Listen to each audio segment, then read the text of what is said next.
Hello, I'm Drew Redden, President and CEO of the Oakville Chamber of Commerce. Thank you for joining us for our virtual Small Business Week programming. We know what a challenging time it has been and continues to be for many small businesses in Oakville as we navigate the COVID-19 pandemic. Last year, alongside our partners at BDC, we celebrated the resiliency of our small business community, sharing stories through video of how our small businesses pivoted and managed through the uncertainty of the pandemic. This year, we are excited to host an incredible lineup of topics and industry-leading speakers that will present daily to our business community on engaging subjects through informative content. Our daily webinars will go live at noon each day, but all content will remain on demand so you can tune in at your convenience. None of this would be possible without the support of our partners at BDC under the leadership of Wenzler-Wiebe, Vice President, Financing and Consulting at BDC. And before we welcome Marianne on screen, I would like to thank her for her support and the incredible engagement from the entire team at BDC. I trust you will find this content informative and engaging. And if our team at the Oakville Chamber can support you in any way, please do not hesitate to reach out. We have an incredibly strong business community here in Oakville. Thank you for being part of it, and let's continue to support local. Awesome. Good afternoon. Welcome, or should I say, happy Small Business Week to all the wonderful folks in Oakville and the entrepreneurs here and our partners at the Oakville Chamber of Commerce. BDC Small Business Week is an annual celebration of entrepreneurship that BDC started organizing around 42 years ago. It actually started in a branch in British Columbia with a few account managers that said, we really need to provide an opportunity for entrepreneurs to celebrate and learn from each other and network. And here we are 42 years later, and close to 10,000 entrepreneurs every year get together, network, learn, and celebrate the unique contribution that entrepreneurs have on the Canadian ecosystem. Last year was very different. With COVID, we had to celebrate virtually, and that was something new for all of us. However, it didn't dampen the enthusiasm that business owners had for Small Business Week, and it just really created an opportunity for us to connect in unique ways. We're excited, as Drew pointed out, to partner with the Oakville Chamber and host a daily speaker series on topics that are timely and relevant for entrepreneurs today.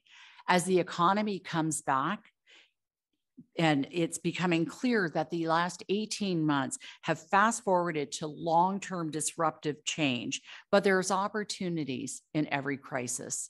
What are some of the things that we've learned as a result of COVID? So I'm a banker. We're not fun. We like stats. All right. So 50% of Canadians have adopted some form of new online behavior during the first few months of the pandemic.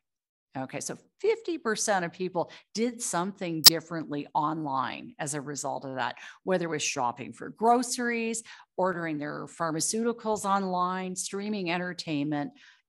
I bought shoes online. That's a first time for me. Okay, but here's the kicker. 82% of those Canadians who adopted new online behaviors during the crisis intend to maintain them. What does this mean? It means that e-commerce has an opportunity to open new markets and distribution channels for very local businesses. It also means that an online presence that's impactful is more important than ever for businesses. Here's another stat. 2/3 of SMEs that said that investing in tech helped them survive the crisis, not help them through, but actually survive the crisis. And as a result, they're going to continue to invest. 70% of businesses are going to invest in more technology in the next 12 months. The trend in investment is going to be around automation to increase productivity, increase efficiencies, and reduce costs. And we're going to hear about why that's important as a result of a labor shortage. There's going to be an increased focus in offsetting cyber attacks as well. And no industry is left behind. Everyone has an opportunity to boost their investment in technology and increase their productivity. This is such a priority. The Government of Canada announced the launch of the CDAP, Canada Digital Adoption Program, in the April 2021 budget. It's rolling out right now as we speak, and this is going to help fuel economic recovery and accelerate SME's digital transformation. What's the third thing that's come out of this that we've seen? There's lots, but another one, more pressure and incentives for companies to reduce their environmental footprint. The COVID crisis has fueled, not displaced, ESG activity, so environmental, social, and governance. The Oakville buy local. This is my toque, by the way. I'm taking it home with me, guys. Okay, but we're going to learn on Thursday how campaigns like this support the sustainability movement. This year for Small Business Week, we're exploring opportunities and challenges under the theme, Seizing Opportunity to Build the Way Forward. Throughout the week, you'll have the opportunity to hear speakers on the most pressing topics entrepreneurs face every day, from the labor shortage, which I'm going to talk about today, to improving your online presence. We have a specialist on digital adoption and 2 key talks on innovation through diversity in your boardroom, in your client base, in your supplier base, and climate and ESG. There is something for everyone. Just a little introduction about BDC. BDC is Canada's Bank for Entrepreneurs. We work with over 62,000 entrepreneurs across the country in all sectors and all stages of growth.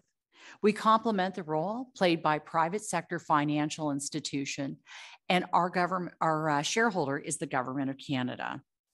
We do this through 3 lines of business: traditional financing, advisory services, and growth capital. Our aspiration is to make Canadian entrepreneurs the most competitive in the world. So today, I'm going to focus my talk on the labor shortage. So every year, BDC completes a study that we release in time for Small Business Week. Before we go there, I'm going to go to the next slide. Let's take a look at economic conditions. So it comes as no surprise, but the pandemic has had a significant effect on the Canadian economy and the job market.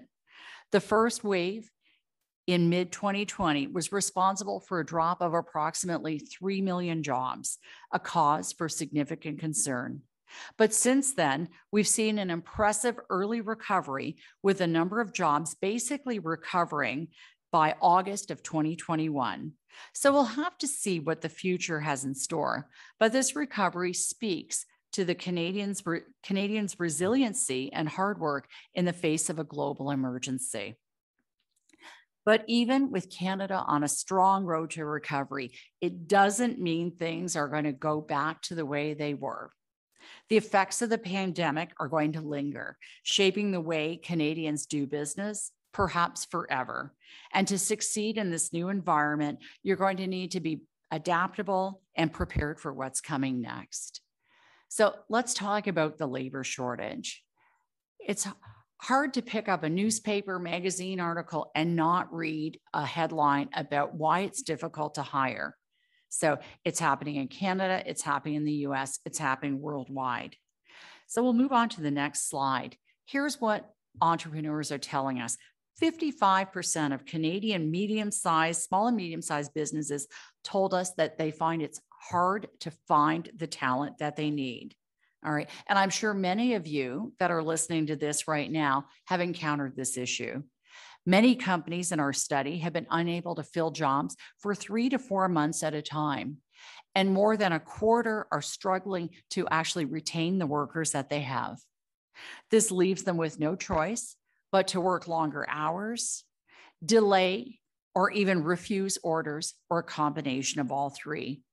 And the situation could get even worse as the economy recovers to pre-pandemic levels. Now, here's an unfortunate reality. The labor shortage isn't a problem that began with the pandemic. So we're on the next slide, and just it's going to remain with us for many years into the future. An aging population and baby boomers leaving the workforce translate into low labor force growth, and that's expected to stay low. All right. And that's that dotted line that we're seeing at the end of the graph here, the chart. So the labor participation rate is the portion of the population that's working. All right. It's been dropping since 2011, or well before the pandemic, and is expected to keep doing so until 2036. Many of the entrepreneurs we talk to believe the labor shortage is temporary and will go away. Unfortunately, it looks like it won't get better for at least 15 years. So what do?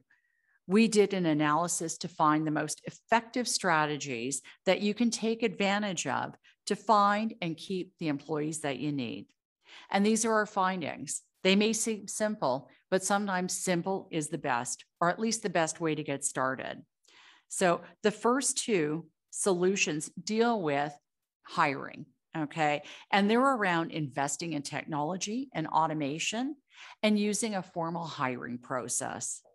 The third strategy is around retention and offering a total compensation package. And I'm going to come back to that as well, because this is more than just the paycheck. So when it comes to recruitment, investing in technology and automation is the single most effective step that you can take in your business. Entrepreneurs who invest in new technology and automation strategies find it twice as easy to hire workers. So twice as easy to hire workers, yet only 10% of entrepreneurs have done it. For many SMEs, the upfront cost has been cited as the biggest challenge to integrate technology and automation into their businesses. But recently, with the development of cloud-based platforms and other solutions, more and more of these tools are accessible to even the smallest companies. When I talk about automation, it's not just robotics. It's any technology that completes repetitive tasks with reduced human input. It frees up workers for value-added tasks. And it can be as simple as using software to automate sales projections or customer service records, or it can be complex as using computerized machine tools to automate an entire machine shop. Other examples of automation include chatbots and automated text messages, automated email marketing and touchscreen order terminals, and self-checkout registers. Automation can improve productivity and satisfaction for employees who are freed up to pursue more interesting and engaging tasks and reduce errors. I'm going to give you a real life example here of what automation has meant for one Canadian small business. Miracle Prescription is a pharmacy owned by Arash Prozur and his wife, Benyaz Aliani. They were hard hit with the pandemic. They lost 80% of its pre-pandemic employees during the COVID crisis. Even after increasing sales and salaries and benefits, it was difficult for them to find workers. And when they did make a new hire, it would take weeks of training to get them up to speed. Because of this, the entrepreneurs experienced a massive increase in workload. They were working up to 180 hours per week between the two of them, and there was an even bigger toll on their stress levels.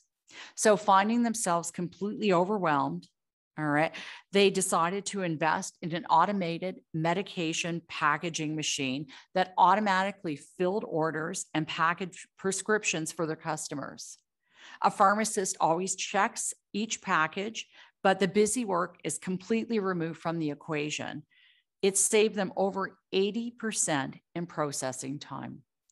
As a bonus, the machine makes 90% fewer errors than a human doing the same task manually.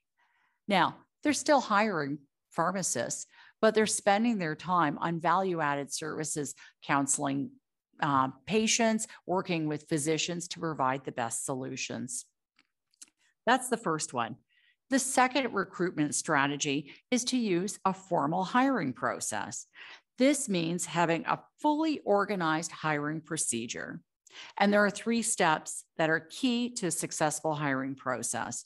1, planning and identifying your organization's needs. 2, recruitment, post the job and advertise to reach the right pool of clients and selection, pre-screen candidates and evaluate them before making a job offer. Now, this seems simple, right? And while it may seem like extra steps, formalizing your hiring process actually reduces the time needed to recruit new employees.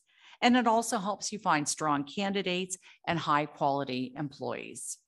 This in turn boosts your business performance and reduces turnover costs. Entrepreneurs, okay, in that SME space have a harder time hiring. Okay, we get it. You know, you lack size, brand recognition, and HR staff of a larger business, and as a result, do rely on informal hiring processes. But it doesn't mean that you can neglect this situation.